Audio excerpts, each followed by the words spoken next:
কর্মসংস্থানের স্বপ্ন নিয়ে 27 জুন সকাল থেকেই পিরোজপুর শিল্পকলা একাডেমি প্রাঙ্গণে ভিড় করেন শত শত চাকরি প্রত্যাশী। Pirojpur chamber of commerce and ইন্ডাস্ট্রির উদ্যোগে এবং প্রাণ আরএফএল গ্রুপের সহযোগিতায় অনুষ্ঠিত হয় জেলার প্রথম চাকরি মেলা। সকাল থেকেই জীবন বৃত্তান্ত হাতে নিয়ে চাকরি মেলায় আসেন বিভিন্ন উপজেলার চাকরি প্রত্যাশীরা। প্রাণ আরএফএল গ্রুপের বিভিন্ন ফ্যাক্টরি, ডিপো, মার্কেট সেলস এবং শোরুম সেলস বিভাগে প্রায় 200 জনবল নিয়োগের লক্ষ্যে আবেদন গ্রহণ এবং তাৎক্ষণিক সাক্ষাৎকার নেওয়া হয়। Sales representative, sales executive, trainee, showroom manager, security guard এবং ড্রাইভার সহ বিভিন্ন পদে প্রার্থী বাছাই করা হয়।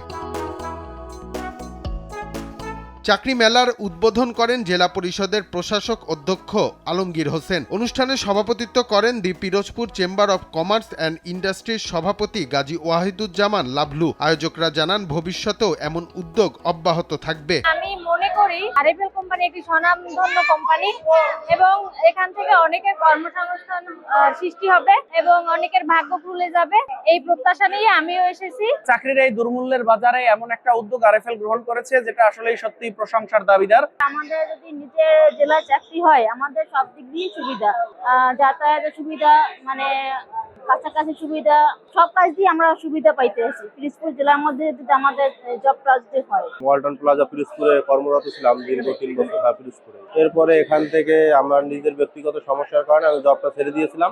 কিছুদিন আমি বাড়িতেই ছিলাম, এখন আবার নতুন করে চাকরির জন্য ট্রাই করছি। ভাই বোনেরা, বাংলাদেশে 5 কোটি তরুণ আজ ধীরে ধীরে দেশ গঠনে এগিয়ে আসছে, তারই একটি অংশ আপনার। হতাশ হওয়ার কিছুই নেই। আপনি যদি হতে পারেন সেই 26 লক্ষের মধ্যে যে 26 লক্ষ এমএ পাশের সার্টিফিকেট থাকে অথচ দীর্ঘদিন কোনো কাজ হচ্ছে না, সেখান থেকে আপনার হতাশা হলে আপনি নিজেকে শেষ করতে পারবেন, দেশ, জাতি, পরিবার কিছুই দিতে পারবেন না। আপনি যদি দেশ, জাতি, পরিবারকে কিছু দিতে হয় তাহলে তারেক রহমানের ওই স্লোগানটি আবারও দিতে পারে, যদি তুমি পড়ে যাও তবে তুমি, যদি তুমি ঘুরে দাঁড়াও তুমি এই বাংলাদেশ। চাকরি মানে ঘুষ, কিন্তু এখানে কিন্তু 1 টাকাও ঘুষ লাগবে না। আপনাদের মেধা, আপনাদের দক্ষতা, আপনাদের স্মার্টনেস, আপনাদের যোগ্যতার ভিত্তিতে আজকে চাকরি হবে। তাই আমি আপনাদেরকে বলবো, যদি যারা যারা চাকরি পাবেন তারা সকলে পিরোজপুর চেম্বার অফ কমার্সের জন্য দোয়া করবেন, তারা যেন ভবিষ্যতে এই ধরনের সামাজিক কার্যক্রম করতে পারে। তো আজকে পিরোজপুরে চেম্বার অফ কমার্স কর্তৃক আয়োজিত আজকে যে জব ফেয়ারে এখানে আমাদেরকে ইনভাইট করেছিলেন, তো আমরা 1 জব রিক্রুটমেন্ট করছি। সেখানে মোর দ্যান 500 ছেলে মেয়ে এখানে প্রেজেন্ট হয়েছে।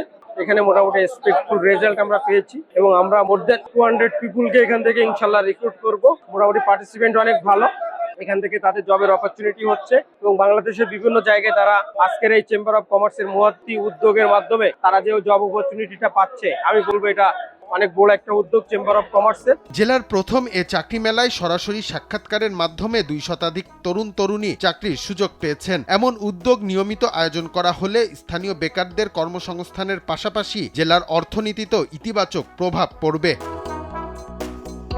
নিউজ ডেস্ক, দেশ টিভি।